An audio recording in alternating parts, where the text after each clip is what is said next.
Hello everyone, আসসালামু আলাইকুম। Welcome back to my channel. কেমন আছো সবাই? আশা করি আল্লাহর রহমতে সবাই ভালো আছো, সুস্থ আছো। আমরাও আলহামদুলিল্লাহ ভালো আছি। সন্ধ্যের সময় বাচ্চাদের জন্য নাস্তার আয়োজন করতে হয়। আজ বাচ্চারা মিষ্টি খাওয়ার বায়না ধরলো, তো প্রথমে ভাবছিলাম যে ছানার মিষ্টি তৈরি করে দেব। তারপর ভাবলাম যে একটু ইউনিক কিছু করা যায়, তাই নেট ঘেটে একটু দেখলাম। তো এই সাবুদানার এই কাচের মিষ্টিটা বেশ ভাইরাল এখন। ভাবলাম এই মিষ্টিটাই তৈরি করি, আর বাচ্চারাও এটা খেতে অনেক স্বাচ্ছন্দ্য বোধ করবে আর অনেক ভালো লাগবে। আর মিষ্টিটাও দেখতে একদম ম্যাজিক বলের মতো।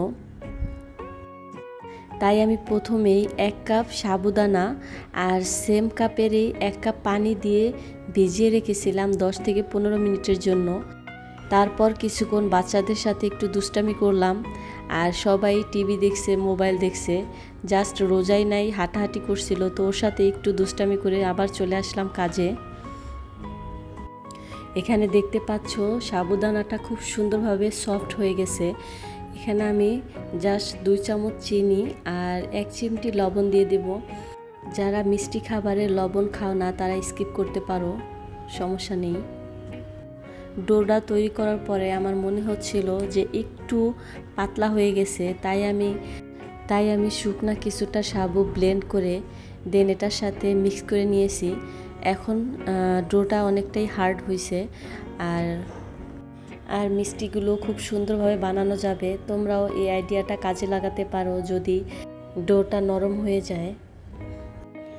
দেন হাতে কিছুটা তেল বা ঘি লাগিয়ে দেন খুব সুন্দরভাবে মিষ্টিগুলো বানিয়ে ফেলতে পারবে। আমার কাছে এই কাজটা করতে ভালোই লাগছিল, সব কিছুই খুব সুন্দরভাবেই হয়ে যাচ্ছিল। ছানা দিয়ে মিষ্টি তৈরি করতে গেলে তো ছানাটাকে অনেক ভালোভাবে মিক্স করতে হয়, নয়তো সুন্দরভাবে মিষ্টি হয় না। বাট সাবুদানার মিষ্টিগুলো খুব সুন্দরভাবেই হয়ে যাচ্ছিল, একটুও পরিশ্রম করা লাগেনি, এই জন্যেই ভালো লাগছিল। আর এখানে দুজন মিলে বসে দেখছিল আমি কি কাজ করতেছি।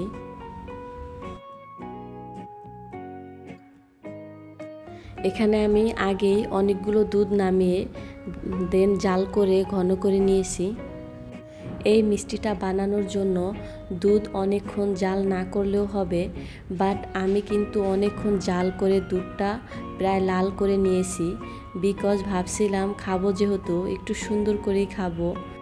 আর যে খাবারে অতিরিক্ত দুধ দেওয়া হয় খাবারটা কিন্তু অনেক বেশি টেস্টিও হয়ে যায়, এই জন্য আর কি।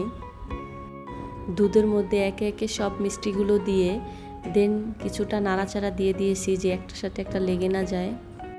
আর ঘ্রাণের জন্য একটা এলাচও দিয়ে দিছি, তোমরা চাইলে এলাচ গুঁড়োও দিতে পারো। তারপর ঢেকে দিয়েছি কিছুক্ষণের জন্য। দেখো মিষ্টিগুলো কত সুন্দরভাবে ফুলে উঠছে, সবগুলো মিষ্টি ফুলে ডাবল হয়ে গেছে। তাই এই মিষ্টিগুলো একটু ছোট ছোট করে তৈরি করতে হয়।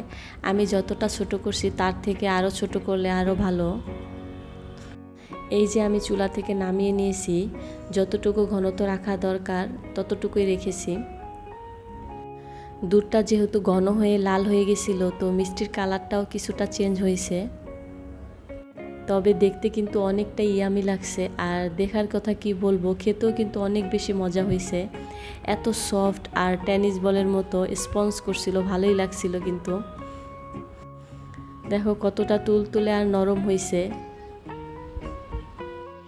এই ইজি আর মজাদার মিষ্টিটা তোমরা যখন তখন বাসায় বানিয়ে ফেলতে পারবে। বাচ্চারাও কিন্তু অনেক বেশি পছন্দ করবে খেতে এটা। আর এই মিষ্টিটা কিন্তু সবচাইতে বেশি মজা লাগে ফ্রিজে রেখে খেলে। গরমের জন্য অনেক বেস্ট, ফ্রিজে রেখে দেন খেলে আরও বেশি ভালো লাগবে। তো বাচ্চারা যেহেতু খাবে, এই জন্য ওদের আমি একটু গরম গরমে সার্ভ করে দিলাম। ওদের খেতে দিয়ে আমি একটু টেস্ট করে দিলাম, সত্যি অনেক বেশি ভালো লাগছে মিষ্টিটা আমার কাছে। আজকে এই পর্যন্তই। আল্লাহ।